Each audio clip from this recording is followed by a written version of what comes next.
नमस्कार प्रिय विद्यार्थियों। आज हम मिल रहे हैं आपसे समाजशास्त्र के एक अलग तरह के विषय पर बात करने के लिए। आप लोगों ने कुछ शब्द बहुत सुने होंगे, बोले होंगे। आम बोलचाल की भाषा में हम प्रथाओं और परंपराओं के बारे में बहुत बार बात करते हैं और ये कहते हैं हमारी परंपरा इस तरह की है, हमारा प्रथाएं इस तरह की है, हमारी संस्कृति इस तरह की है और हम इनका बिना इनके अर्थ को समझे एक आम धारणा बनाकर इनके बारे में बात करते हैं। लेकिन समाजशास्त्र के विद्यार्थी होने के नाते यह जानना रुचिकर हो सकता है कि ये सब क्या हैं, क्यों हैं और इनका समाज में क्या महत्व है। आज हम इसी के बारे में बातचीत करेंगे और हम इसके लिए जिस एक टाइटल, एक कॉमन शब्द या एक शीर्षक का उपयोग कर सकते हैं वे हैं सामाजिक आदर्श नियम या सामाजिक प्रतिमान, जिन्हें हम सोशल नॉर्म्स के नाम से जानते हैं। नॉर्म, ट्रेडिशन, कल्चर आदि की बात करते हुए कई बार मन में विचार आता है कि ये क्यों हैं और किस लिए हैं। आप ये देखिए, जीवन के जीने के कुछ अनेक तरीके होते हैं और हम देखते हैं कि कई चीज़ें ऐसी हैं जो कि सब लोगों के बीच में कॉमन होती हैं, एक समान होती हैं।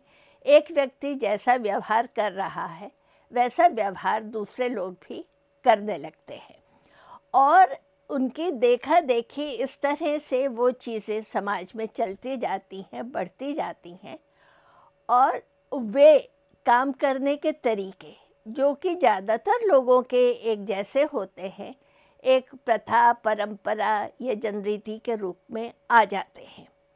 किस प्रकार से बनते हैं और कैसे काम करते हैं उनके बारे में हम बात करें तो हम ये कह सकते हैं कि आज के हमारे विषय में जिन चीज़ों पर हम ध्यान देंगे वे हैं सामाजिक प्रतिमान का अर्थ, सामाजिक प्रतिमानों की विशेषताएं, सामाजिक प्रतिमानों का वर्गीकरण और सामाजिक प्रतिमानों के प्रकार। बात शुरू करें हम सामाजिक प्रतिमानों के अर्थ से। हम कह सकते हैं कि ये सामाजिक प्रतिमान विशेष सामाजिक परिस्थितियों में व्यवहार के सांस्कृतिक एवं संस्थागत तरीके होते हैं। वुड्स का कहना है कि सामाजिक आदर्श नियम वे नियम या प्रतिमान हैं जो मानव व्यवहार को नियंत्रित करते हैं, व्यवस्था में सहयोग देते हैं तथा किसी विशेष परिस्थिति में व्यवहार की भविष्यवाणी करना संभव बनाते हैं। Social norms are those rules or patterns which control human behaviors, help in maintaining social order and predict behavior in a given situation. Would क्या बात कहना चाहते हैं कि ये सामाजिक प्रतिमान या आदर्श नियम, आदर्श किस लिए?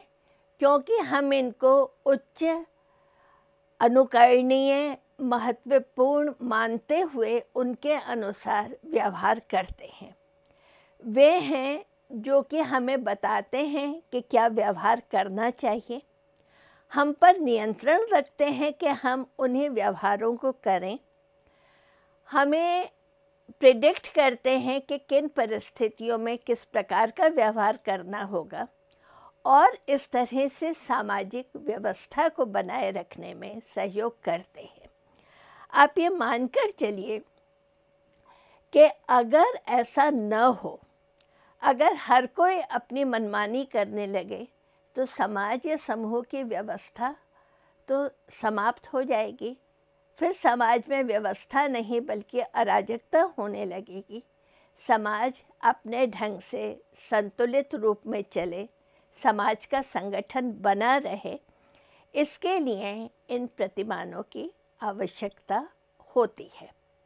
एक छोटा सा उदाहरण मैं आपको दूं अपनी बात को स्पष्ट करने के लिए। हमें घर में आने वाले आगंतुक के साथ में कैसा व्यवहार करना है वे यह आदर्श नियम बनाते हैं। आपके यहाँ आकर कोई घंटी बजाता है, आप दरवाज़ा खोलते हैं। अब आप आने वाले के साथ में कैसा व्यवहार करेंगे? आने वाला आपका रिश्तेदार हो सकता है, परिचित हो सकता है, मित्र हो सकता है, या कोई अजनबी हो सकता है। सबके साथ में आपका व्यवहार एक जैसा नहीं होगा। आपका परिचित है तो नमस्कार है हेलो होगा, दोस्त है तो आप ललक के उसके गले मिल सकते हैं या धौल धप्पा भी कर सकते हैं उसके साथ में। बड़ी उम्र का रिश्तेदार है तो आप उसका आदरपूर्वक अभिवादन करेंगे। लेकिन अगर कोई अजनबी व्यक्ति है तो आप उससे पूछेंगे कि वह कौन है, किससे मिलना चाहता है, क्यों आया है। उसके बाद में आप उससे अनुसार व्यवहार करेंगे। आप वे 3 व्यवहार नहीं करेंगे जो कि आप अपने परिचितों के साथ में कर रहे हैं। तो किन परिस्थितियों में क्या करना है वो बताने का काम ये हमारे आदर्श नियम करते हैं। इन आदर्श नियमों या प्रतिमानों की हम कुछ विशेषताओं की बात कर सकते हैं। पहली बात जो महत्वपूर्ण है वो ये है कि ये नियमों, अपेक्षाओं और मानकीकृत कार्य प्रणालियों का योग होते हैं। रूल्स बनाते हैं, समाज की एक्सपेक्टेशन बताते हैं कि आपको किन परिस्थितियों में क्या काम करना है, और स्टैंडर्डाइज्ड प्रोसीजर्स बताते हैं। यानी आप मनमाना काम नहीं करेंगे, आप समाज के अनुसार जो चीज़ें स्वीकृत हैं उन्हीं के अनुसार आचरण करेंगे। वे सब मिलके इन सामाजिक प्रतिमानों को बनाते हैं। ये सामाजिक नियम केवल हमारे ही समाज में नहीं पाए जाते, सब समाजों में पाए जाते हैं। यहाँ तक कि जो छोटे से छोटा और आदिम कबीले हैं उनमें भी व्यवहार के कुछ नियम होते हैं। चाहे वे फूड गैदरिंग सोसाइटीज़ हों जो कि जंगल में जाकर कंदमूल इकट्ठा करती हैं, उनमें भी व्यवहार के तरीके हैं। जैसे कि कहा जाता है कि वे जनजातियाँ जो कुछ भी इकट्ठा करके लाती हैं, अनेक समूहों में उनको इक्वली बांट दिया जाता है आवश्यकता के अनुसार, और अगले दिन वह फिर वापस से जंगल में निकल जाते हैं। ये नहीं कि एक ने ज़्यादा इकट्ठा कर लिया तो अपने पास में रखेगा और दूसरा भूखा रहेगा। वे उसका इक्वल डिस्ट्रीब्यूशन करते हैं। ये उनके काम करने के तरीके हैं। क्योंकि ये आदर्श हैं, ये समाज में व्यवस्था बनाए रखते हैं, इसलिए इनकी पालन करना आवश्यक होता है। क्योंकि अगर पालना नहीं करेंगे तो फिर वही बात कि व्यवस्था पर उसका असर पड़ेगा। ये पथ प्रदर्शक और नियंत्रक होते हैं, यानी हमें बताते हैं कि क्या करना है और हमें कंट्रोल करते हैं कि हम वही करें जो हमें करना चाहिए। ये व्यक्ति, समूह और समय सापेक्ष है, यानी व्यक्ति के अनुसार, समूह के अनुसार और समय के अनुसार परिवर्तित होते रहते हैं। ये रिलेटिव होते हैं, क्योंकि किन्हीं परिस्थितियों में कोई एक व्यवहार या एक प्रतिमान काम करता है, परिस्थितियाँ बदलने से या समय बदलने से या समूह बदलने से व्यवहार का तरीका भी बदल जाता है। अभिवादन के तरीके हर समाज के अपने हैं, वो इसका एक अच्छा उदाहरण है। या पहले नमस्कार किया जाता था, अब हाय हेलो किया जाता है। यह भी एक तरीका है अभिवादन का जो कि समय की सापेक्षता को बताता है। इसी से जुड़ी हुई एक और बात आती है कि इनमें परिवर्तन की गति धीमी होती है, क्योंकि अगर ये जल्दी जल्दी बदलेंगे तो ऐसी स्थिति में हमारे लिए उन्हें याद रख के उनका पालना करना कठिन होगा। आज एक चीज़ है, कल दूसरी चीज़ है, तो हम पहली करें या दूसरी करें। लेकिन जब ये एक पीढ़ी से दूसरी पीढ़ी को हस्तांतरित होते हैं, चलते रहते हैं, तो व्यक्ति उनका इतना यूज्ड टू हो जाता है कि वो उनके अनुसार आचरण करता रहता है और इस तरह उनकी यथास्थिति बनी रहती है। तो ये विशेषताएं हैं जो कि सभी तरह के सामाजिक प्रतिमानों पर, चाहे वो लोक रीतियाँ हों या वो रूढ़ियाँ हों या प्रथाएं और परंपराएं हों या कानून हों, सब पे लागू होता है। अब हम बात करते हैं कि ये प्रतिमान किस तरह के हैं या उनका वर्गीकरण कैसे किया जा सकता है। इनके बारे में विस्तार से जानने से पहले इनकी कुछ बेसिक मूल विशेषताओं पर ध्यान देना ज़रूरी है, जो कि इनके इस पक्ष को बताते हैं कि हम उन्हें कैसे समझ सकते हैं। मोटे तौर पर हम 3 तरह से इसका वर्गीकरण कर सकते हैं। सकारात्मक और नकारात्मक यानी पॉजिटिव और नेगेटिव पैटर्न्स, औपचारिक और अनौपचारिक या फॉर्मल और इनफॉर्मल सोशल नॉर्म्स, और सामुदायिक और संघात्मक या कम्युनल एंड एसोसिएशनल नॉर्म्स। क्या मतलब इनका? पॉजिटिव सोशल नॉर्म्स वो हैं जो कि हमें बताते हैं कि क्या करना चाहिए, हमसे क्या करने का एक्सपेक्टेशन है, जबकि नकारात्मक ये बताते हैं हमें क्या नहीं करना चाहिए, ये निषेधात्मक है। सच बोलना चाहिए, झूठ नहीं बोलना चाहिए। सच बोलना चाहिए पॉजिटिव नॉर्म है, झूठ नहीं बोलना चाहिए ये नेगेटिव है, जो निगेट कर रहा है कि आप इस काम को नहीं करें। ईमानदार होना चाहिए, बेईमानी नहीं करनी चाहिए, इसका दूसरा उदाहरण लिया जा सकता है। इनको हम औपचारिक और अनौपचारिक रूप से भी देख सकते हैं। औपचारिक प्रतिमान या औपचारिक आदर्श नियम वे आदर्श नियम होते हैं जो कि किसी विशेष परिस्थिति के लिए, विशेष समय या विशेष स्थान के लिए सोच विचार कर प्लान्ड वे में बनाए जाते हैं और उनका अनुकरण करना आवश्यक होता है। जबकि अनौपचारिक नियम जो हैं उनको जानबूझ के नहीं बनाया जाता, समय के साथ में विकसित होते हैं।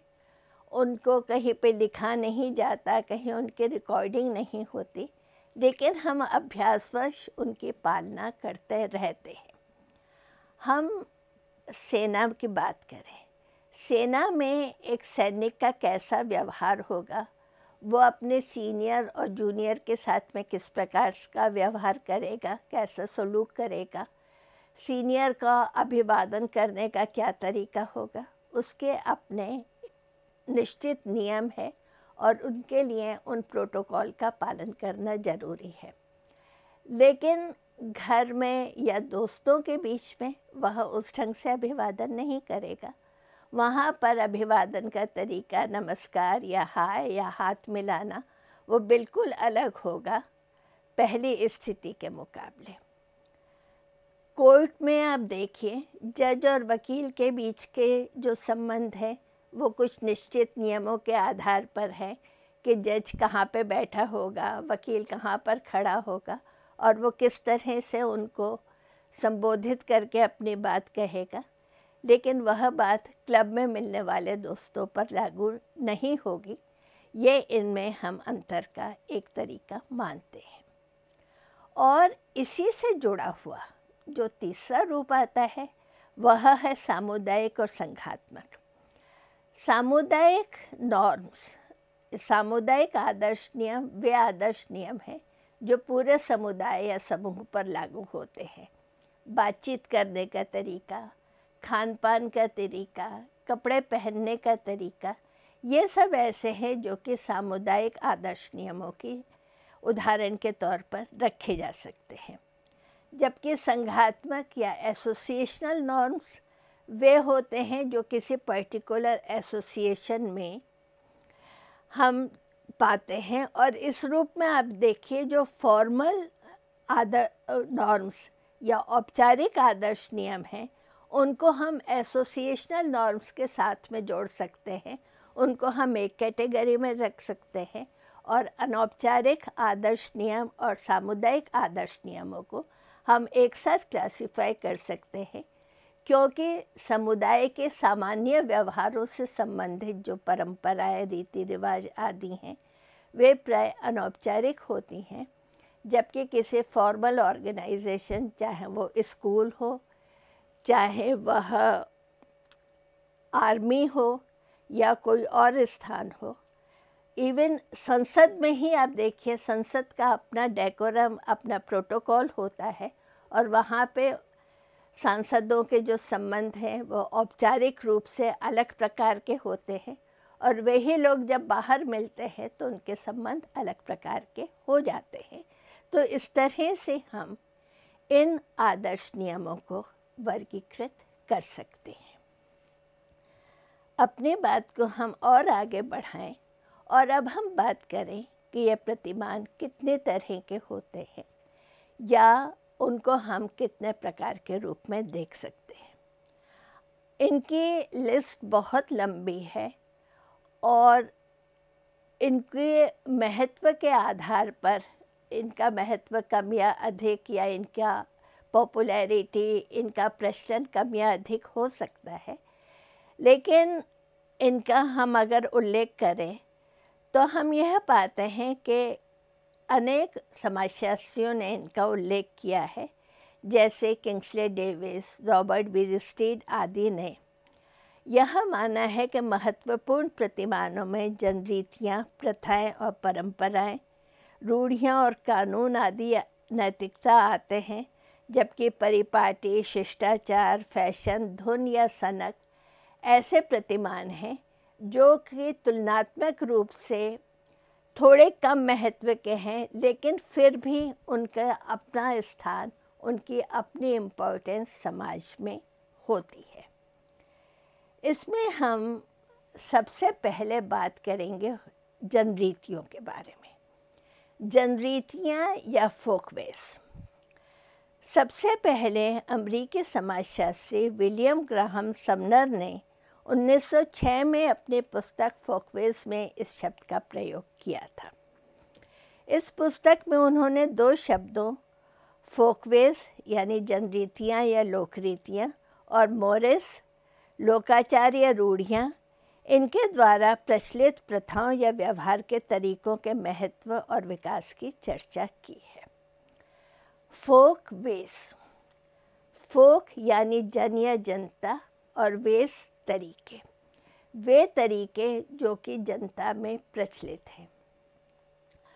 और ये फोक वेस कितने महत्वपूर्ण है उसका पता इस बात से लग जाता है कि ये तरीके इतने अधिक हैं कि उनकी गणना करना कठिन है।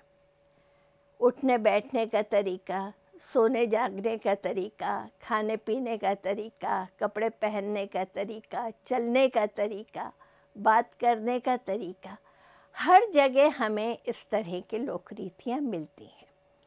ये लोकरीतियाँ कैसे बनती हैं, कैसे विकसित होती हैं और क्या रूप लेती हैं, इसको हम एक बड़े साधारण ढंग से एक उदाहरण से समझ सकते हैं। जब हम किसी नई जगह पर जाते हैं तो हमें रास्ता खोजना होता है। हमें मैदान क्रॉस करके जाना है, हम या तो मैदान का चक्कर लगा के जाए, लेकिन जब ये लगने लगता है कि इतना लंबा चक्कर कौन लगा के जाए, तो आदमी मैदान के बीच में से जाना शुरू कर देता है। एक आदमी को देख के दूसरा आदमी भी उस बीच में से जाने लगता है, और धीरे धीरे जब सब लोग वहाँ से जाने लगते हैं तो आपने देखा होगा कि मैदान के बीच में एक पगडंडी सी बन जाती है और लोग उस पर चलना शुरू कर देते हैं। तो यह पगडंडी या यह रास्ता इस बात को बताने वाला है कि किस तरह से कोई रीति या कोई फोकवे बनती है। समनर ने यह बताया कि व्यक्तिगत आदतें जब सामूहिक आदतों में बदलती हैं, एक व्यक्ति जैसा काम करता है दूसरे को पसंद आता है तो वो भी उस काम को करने लगता है। जब कई लोग उस काम को करने लगते हैं तो वो समूह की आदत, समूह का व्यवहार करने का तरीका बन जाता है, और तब वह फोकवेज या लोकरीति की श्रेणी में आ जाता है। आपने बकरियों या भेड़ों का रेवड़ देखा होगा। एक बकरी या एक भेड़ जैसे चलती है सब उसके पीछे पीछे चलने लगते हैं। वही चीज़ समाज में होती है। एक आदमी जैसे काम करता है, दूसरा आदमी भी वही करने लगता है, तीसरा भी वही करने लगता है, और इस तरह से लोकरीति बन जाती है। जब ये लोकरीतियाँ ज़्यादा लोगों तक पहुँचने लगती हैं, उनकी उपयोगिता लोग समझने लगते हैं और एक पीढ़ी से दूसरी पीढ़ी तक वो चलने लगती हैं, हस्तांतरित होने लगती हैं, तब वह प्रथा या परंपरा का रूप ले लेती हैं। हम कहते हैं ना कि हमारे पूर्वज ऐसा करते थे, हमारे बड़ों ऐसा कह गए हैं, ऐसा कर रहे हैं, यानी हम उनको प्रथा या परंपरा के तौर पर स्वीकार कर लेते हैं। और जब इनके साथ में लोक कल्याण की भावना जुड़ जाती है कि हम इनका पालन इसलिए कर रहे हैं क्योंकि यह हमारे लिए उपयोगी हैं, हमारे समूह या समाज को बनाए रखने में इनकी भूमिका महत्वपूर्ण है, तब हम उनको लोकाचार या रूढ़ि शब्द के माध्यम से जानते हैं। आप लोकरीति के बारे में और अधिक विस्तार से अगर समझना चाहें तो हम दो परिभाषाओं को ले सकते हैं। मैकाइवर और पेश ने अपने संक्षिप्त परिभाषा में अपने पुस्तक सोसाइटी में कहा है, जनरीतियाँ समाज में मान्यता प्राप्त अथवा स्वीकृत व्यवहार के तरीके हैं। फोकवेज आर द रिकॉग्नाइज्ड और accepted ways of behaving in society. Gillin और गिलिन का कहना है कि जनरीतियाँ दैनिक जीवन के व्यवहार के वे प्रतिमान हैं जो प्राय समूह में बिना किसी नियोजित या तार्किक विचार के अचेतन रूप से उत्पन्न हो जाते हैं। ये लोगों के लिए, अगर वे उनके बारे में सोचते हैं, केवल तात्कालिक समस्याओं के आसान समाधान होते हैं। गिलिन ने अपने विस्तृत परिभाषा में जो बात कही है कि these are the behavior patterns of everyday life which generally arise unconsciously in a group and without planned or rational thought. They seem to individuals when the latter think them at all merely to be handy solutions of immediate problems. जो बात हम कर रहे थे वही बात इन परिभाषाओं में उभर कर आ रही है कि हम इनको अपने आप करने लगते हैं बिना सोचे। बहुत ज़्यादा प्लानिंग से इनको नहीं बनाया जाता। हम काम करने का एक तरीका अपनाते हैं और धीरे धीरे वह हमारी आदत बनता जाता है। आदमी पहले सोता था, सिर के नीचे हाथ रख लेता था, फिर उसने कपड़ों को लपेट के अपने सिर के नीचे रखना शुरू किया और फिर तकिया विकसित हो गया। एक आदत, एक चीज़ नई बनी, तो यह केवल सुविधा के अनुसार तकिए या बिस्तर के बनने की तरीका कहा जा सकता है। इसी तरह से बातचीत करने का तरीका या खान पान के तरीके को हम इनके उदाहरण के तौर पर ले सकते हैं। अब देखिए, हम छोटा से फिर एक उदाहरण लें। पानी पीने के लिए हम किसी भी बर्तन को काम में ले सकते हैं, लेकिन हम हर बर्तन को काम में नहीं लेते। अगर हमारे पास में एक गिलास है, एक कप है, एक लोटा है, तो सबसे पहले हम गिलास को उठाएंगे पानी पीने के लिए।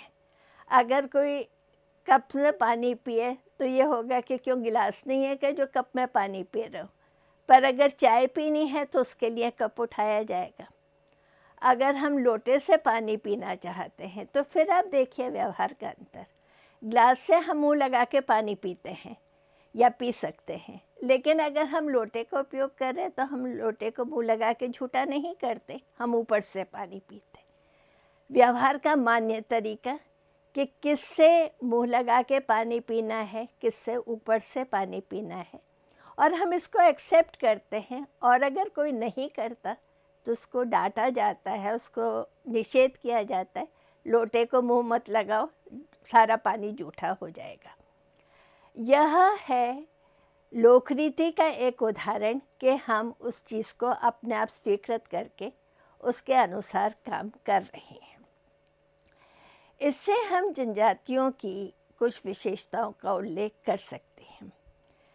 ये ऐसी विधियां हैं जो समाज में स्वीकृत और मान्य होती हैं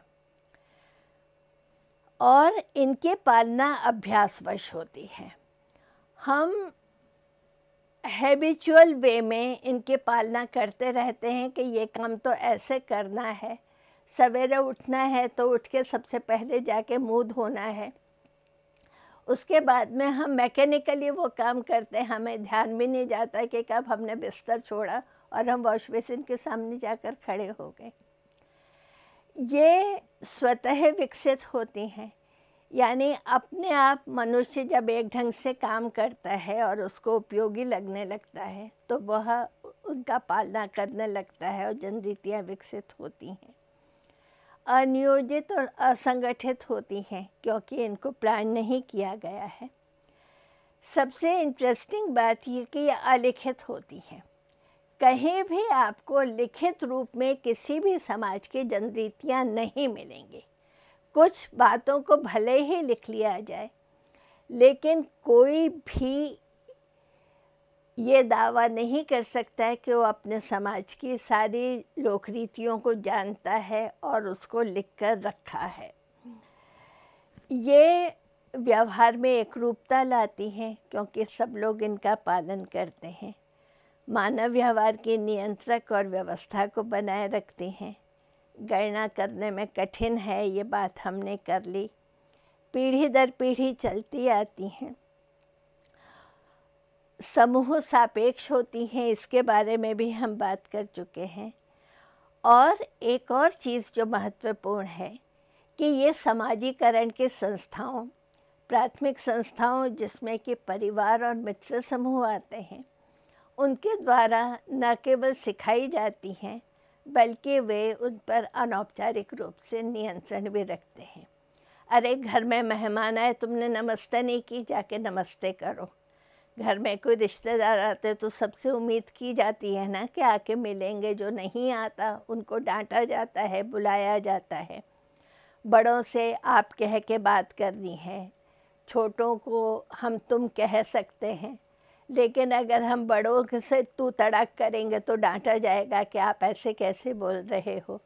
यानी हमारी भाषा कैसी होगी उस पर भी हमें ध्यान रखना होता है और फिर हम इनके बारे में इनकी पालना करते जाते हैं। इसी से जुड़े हुए दो और चीज़ें हैं, प्रथाएं और परंपराएं। प्रथा की जब हम बात करते हैं तो आप देखिए किंग्सले डेविस यह कहते हैं कि प्रथाएं वे व्यवहार हैं जिन्हें अनेक पीढ़ियों द्वारा दोहराया गया है या जिनका पालन केवल इसलिए किया जाता है कि बीते हुए समय में उनका पालन किया गया था। इस प्रकार वे लोकाचारों की अपेक्षा लोकरीतियों के अधिक निकट हैं, लेकिन ये दोनों के परंपरागत, स्वचालित और सामूहिक चरित्र को स्पष्ट करती हैं। Custom refers primarily to practices that have been often repeated by a multitude of generations, practices that tend to be followed simply because they have been followed in the past.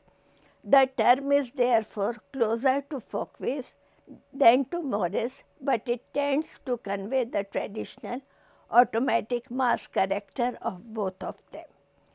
यानी ये सभी चीज़ें, चाहे वो प्रथा या परंपरा हों, हमने देखा कि किस तरह से वे लोकरीतियों का आगे विकसित और पीढ़ी दर पीढ़ी हस्तांतरित किया हुआ रूप है। और इसीलिए हम ये देखते हैं कि इन प्रथाओं का एक बाध्यकारी प्रभाव भी होता है जो कि स्वतः विकसित हैं और जो कि कठोर और अपरिवर्तनशील इस रूप में होती हैं कि हम चाहे लोकरीतियों की अवहेलना कर दें तो केवल मजाक बनेगा, लेकिन अगर हम किसी प्रथा को तोड़ना चाहें तो हमारे पर अधिक नियंत्रण रहेगा और कई बार हमारा परिवार या समूह हमें उसके लिए दंड भी दे सकता है। जाति पंचायतों के द्वारा दंड देना, परिवार के द्वारा सजा देना इसके उदाहरण हैं। और यही प्रथाएं जब परंपरा का रूप ले लेती हैं तो वे किस जनसमूह के विचारों, आदतों और प्रथाओं के योग को बताती हैं जो एक पीढ़ी से दूसरी पीढ़ी को हस्तांतरित होती हैं। By tradition is meant the sum of all ideas, habits and customs that belong to a people and transmitted from one generation to another। यानी प्रथा और परंपरा जो है वह पीढ़ी दर पीढ़ी आगे बढ़ते हुए विचारों और व्यवहारों को अपने में समाहित करती है। और एक महत्वपूर्ण बात जो ध्यान में रखने की है कि प्रथा और परंपरा में बेसिक डिफरेंस ये है कि प्रथा या कस्टम का व्यवहार करने के तरीके को बताती है, जबकि परंपरा सोचने के तरीके को, हमारे विचार को। विवाह संस्था की परंपराओं की हम बात करें तो विवाह के तरीके, विवाह के नियम, अधिमान्य विवाह, ये सब परंपराएं हैं। लेकिन जब हम उनको प्रैक्टिस में लाते हैं तो प्रैक्टिस में जब हम ला रहे हैं तब वह प्रथा है। फिर एक उदाहरण लें, अनेक समाजों में दशहरे पे शस्त्र पूजा होती है, अनेक जातीय समूह में होता है, यह एक परंपरा है। लेकिन जब हम पूजा में शस्त्र रख के उसकी पूजा कर रहे हैं वह एक प्रथा है। यानी प्रथा और परंपरा को हम इस रूप में डिस्टिंग्विश करते हैं कि प्रथा तरीका है जो काम करने को बताता है, जबकि परंपरा उसके साथ में जो आइडियल, जो विचार, जो मान्यताएं जुड़ी हुई हैं उसके इस पक्ष को के विवेचनात्मक पक्ष की बात हम उसके अंतर्गत करते हैं। तो इस तरह से हम देखते हैं कि आदर्श नियमों की यात्रा लोकरीतियों से शुरू होकर प्रथाओं और परंपराओं तक आती है और इस तरह से हमारे समाज को एक निर्देशित और नियंत्रित करती है कि हम किन परिस्थितियों में क्या व्यवहार करेंगे, क्या नहीं करेंगे, क्या सोचेंगे, क्या नहीं सोचना है। आचरण के और विचार के जो मान्य तरीके हैं और जो निषेधात्मक उसका एस्पेक्ट है, उन सब का योग इसके अंतर्गत आ जाता है।